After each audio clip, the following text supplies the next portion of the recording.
So I just had to jog through Central Park in the rain in dress heels to avoid a psychotic woman in Upper East Side from like beating me up. Woo, woo. Hello, welcome to my channel. I am never approaching men ever again. Lady, it is okay to approach us. Men are simple. Men are easy. I can say that as a man. We are simple and easy. So if you want to just dive in and flirt with us and have a conversation with us, please. We are here. Yeah. I see the life as half glass full. So ladies, you jump out there, talk to a guy, you have a good 90% success rate. So go for it. Get approached as much as we do. What's the worst thing that can happen, I thought? Rejection. Who cares? This builds confidence. I have approached a man 3 times in my life. Once was in Shout out to you, Kelly. That's what I'm talking about. See? I told you.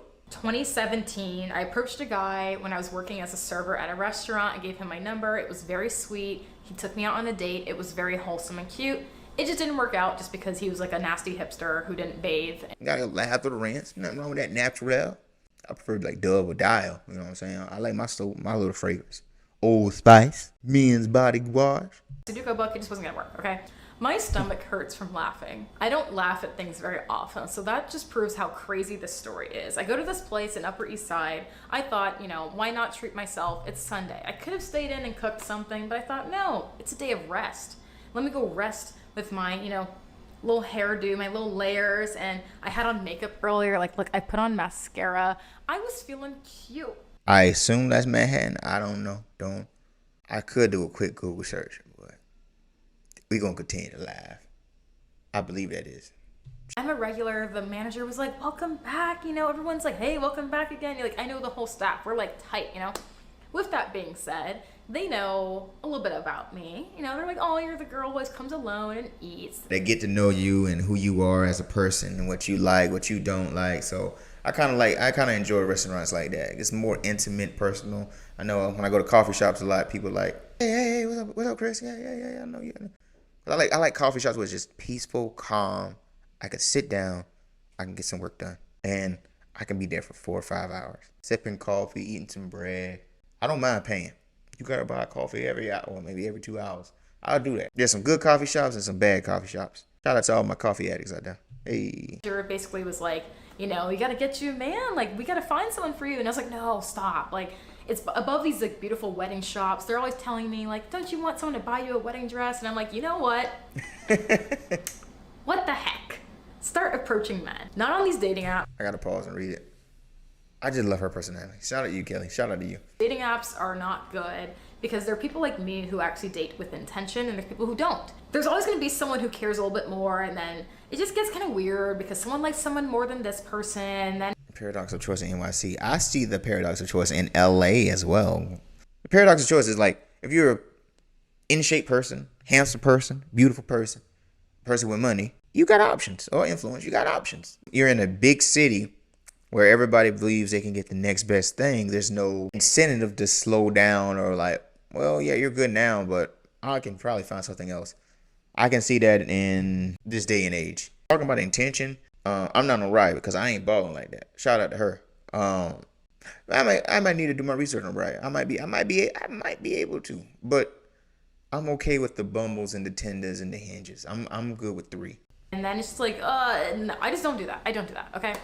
So I thought, why not approach with intention? If I see somebody who's checking me out, and I know that they're probably too shy, there's some situation, I'm going to approach from now on. That's a good thing. That's a good thing. Now, I have a problem with that because sometimes I wait too long because I got to read the room and feel the energy there. And then if we're close to each other at a restaurant or a bar or a party, whatever, and we're grabbing drinks, like maybe 6 feet apart or something like that. 6 feet apart, then yeah, I'll make the move. But if it's like across the room, it's like, okay. And if I see you a couple times, like 30 minutes outside, in the vicinity of the club, I'm like, okay, cool. You know what? Or a party. I'm like, let me go make my move. People next to me, and there's a group over here. So I'm sitting at a bench like this on the little outdoor street section. And I look to my left, there's this insanely gorgeous man. Insanely gorgeous. He looked like he was maybe Italian. This man was fine. finer than a fine-tooth comb. He was just gorgeous, right? And he's sitting there with his mom. I did not want to approach while the mom was there because I just think it's weird to like interject a romance while you see someone with their parent. I've heard some stories where people use AirDrop, but I'm not that sophisticated on that, so I'm just nervous. But yeah, fall back because it's kind of awkward when the parents are there and you can't really make your move like you want to, and it's like, is she? Because your parents are gonna look at, especially if your mom and she's older. She's like, is she marriage material? Is she gonna be the one? Is she gonna make good grandkids? Is she gonna not embarrass the family? Like, oh, moms go deep in it. Because that's just, I don't know. I didn't talk about sex with my parents. That's just not a thing. I'm like, let's just say I'm still a virgin until I'm 50. Like, we're never gonna have. I just love reading her text message. I'm like a quarter still.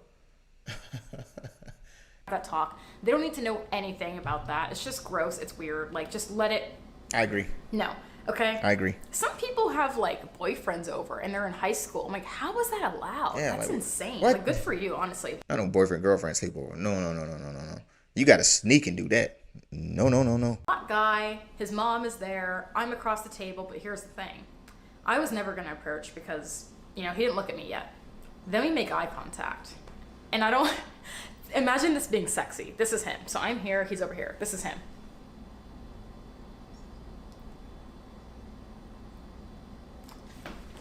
He like did the whole like lip bite thing, like he was. Now, granted, I've had that happen with what a girl did that to me, and I will say, whoo, somebody got to make a move. I was like, wait. Okay, so that was the first one. Second time was like a couple minutes later. I got my food and I'm like, thank you so much. And I look up. I can't help but feel him looking at me. This time he locked eyes and he didn't look away. And I was like, I look like a kid when people look at me because I'm like, I know that I'm cute. I know I'm cute. But like, I'm not aware. This man was just way too hot. It would be stupid of me to let this slip. He's looking at me throughout the whole dinner. By the way, I was there for like 45 minutes. So then I start texting my friend. Now, if it's that long, then somebody need to make a move. See, right there, that is obvious. That is obvious with the lip grab and the I look like I was from the 90s just now. I just looked at myself right now in my own camera, like, caught me off guard just now. It was Emilio. Forgive me.